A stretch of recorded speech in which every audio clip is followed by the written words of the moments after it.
Good morning, it's Snap. What's going on? Yesterday in my story here, I mentioned domestic violence. And some people didn't like that. They said, Lewis, you should not be joking about that. Okay, here's the thing. In Australia, DV is 1 in 5. In America, it's 1 in 3. So statistically speaking, thousands of you watching this right now have experienced that sometime in the past. It's a fact of life. No point covering it up and putting shame on it and taboos, and we shouldn't joke about it and talk about that. Get it to the surface. Let's have a talk about it. I'm not interested in treading on eggshells and beating around the bush and pussyfooting around this fucking topic. I'm interested in helping the people who need it and who want it, who really want results.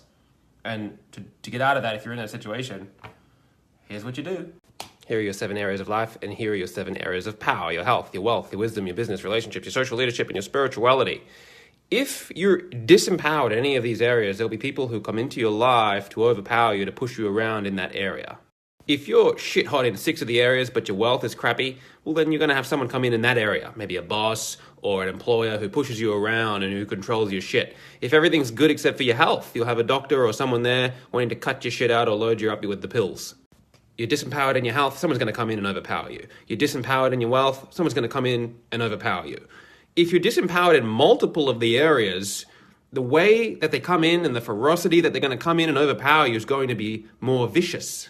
Just really be honest here for a second. If someone's around you all the time, in your house, in your grill, their health is shit, they got no energy, they're sluggish, they're drained, they got no money, they got no options, they got no independence, they're dumb shits, they got no vocational idea. Now imagine in the relationship, they're dragging you down, holding you back, they're not grateful for you, they're not speaking to your values, not serving you and your values. Imagine if they got no friends or they're hanging out with losers. And imagine if they're not inspired by anything. They're not really spiritually connected to any great cause, they're just moping through life. Just picture this person for a minute. They're really disempowered. And because they're disempowered, they probably don't like themselves very much. And so they're speaking low of themselves. And then they're sort of mooching off you. And you want to, fuck off. You want to beat them. You want to beat the fucker. You will attract bullies to the degree that you're disempowered. It's not socially popular. I don't care. It's ridiculous trying to say, well, those people shouldn't be doing that. They're the naughty ones. And I'm not going to change anything about myself. I just hope that they don't. That's weak. Again, you're giving away your power, getting involved in these activist movements. This other person shouldn't do that. They should not do that. No, you should get empowered. Empowered people don't attract bullies. Here we go. We're going to go through the 7. If you're currently experiencing a domestic violence, fantastic. Do this list. I guarantee with 100% certainty that at the end of the list, if you do it, you won't get a domestic violence. I'll back that up. I'll bet money on it. 1, health. Go and empower your health. Get fit, get active, get moving, lose your weight. If you're fat and you don't love the way that you look, get trim, get a personal trainer. Learn how to do some martial arts, fight some people. If you're physically small, get a bat, get a knife, learn how to swing that motherfucker around, and don't be afraid to use it. Start moving. Know your weak points, know your strong points. I don't have the biggest arms. I'm not a Conor McGregor. I'm not a fighter. So you use tools, you get the tools, and you be smart about it. You look up the legalities, and you know the laws, and you know how far you can push a thing before you get thrown in jail. You fucking find out where your edge is and you play it. Step 2, get your money right. You got to get your money right. Wealth is one of the biggest forms of portable power.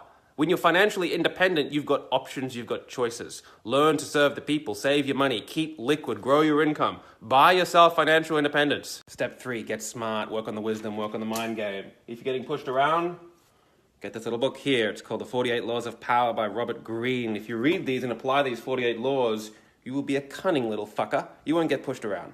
Balance on you? I'll fucking beat you down, bitch.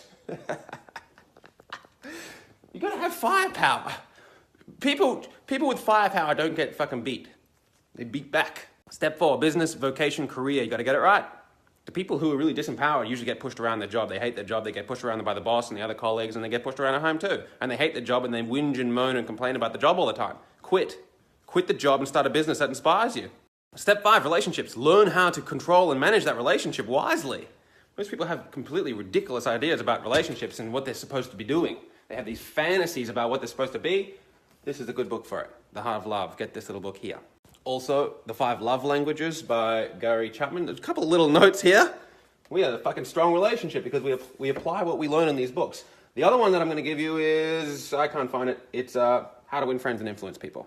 If you get 48 laws, How to Win Friends, 5 love languages, and The Heart of Love, and read and apply all of them in your relationship, you could take a person from beating your head to have them eating out of the palm of your hand. Apply that stuff. Learn to master your relationship. Step 6, get your social game right. Get your status right. Put yourself out there. Get out of obscurity. Get out of your little bubble there and put yourself out there. Share your heart and soul with the world. People will respond and you'll start to build status that way. You'll start to build a following that way. Stop hanging out with losers too. And step 7, get connected to your spiritual calling and earthly purpose. Know your purpose. Know your why. Why are you even here? Why are you on the rock? What's your mission? What's your purpose? Find out what it is. Find out the purpose and give yourself permission to do that. When you're inspired by something, that's power. When your soul's on fire with something that's really meaningful to you, you love that thing, and you're giving yourself permission to do it, and maybe you've built a business around it, and you're getting your money right, and you're growing your wealth and personal developing, and you're feeling vital and energized and fit and healthy, and you start building status and great relationships. Guess what? You're going to start making waves. You're going to start loving yourself a hell of a lot more. You're going to start having a hell of a lot more power and pull and attraction and magnetism. People are not going to be pulled in and be like, I want to punch this fucker in the head. It's not going to happen. The people around you are going to be inspired by you. They're going to be like, wow, that is a power unit right there. I'm not going to fuck with this. I want to be around this. I want to go along with that ride. I want to be there for that. I want to see how this unfolds. We're going to have a great life together with this power unit. Far out. When you create an energy field around you like that, people around you, your closest person isn't going to wail on you. They just won't. And even if they did, which they won't, you've got a bigger purpose. If you're playing a big game, you've got a big purpose. It's water off a duck's back. It's a whoopsie daisies. I got into a physical altercation. That was pretty fun. What are my options now? I don't need them for the money. I don't need them for the status. I don't need them for the social, the business. I've got all of my stuff empowered on my own. I don't need them. You can choose to go some other place if you want. If you want, you got cash, you got money, get them knocked off and put in a ditch. If that's going to make you feel better, you run the reward risk on that, and probability of getting caught and put in jail, get them put into a fucking ditch. Don't do it yourself. You got options. When you're empowered, you got options. So it might be a little harsh to some, but I don't do sympathy. I don't have sympathy for victims. I don't believe in victim.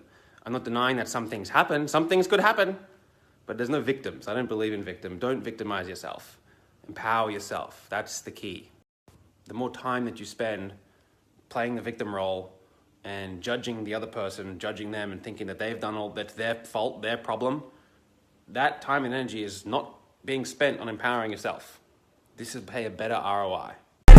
Say you never ever leave from beside me, 'cause I want you, and I need you, and I'm down for you always. But the new me is really still the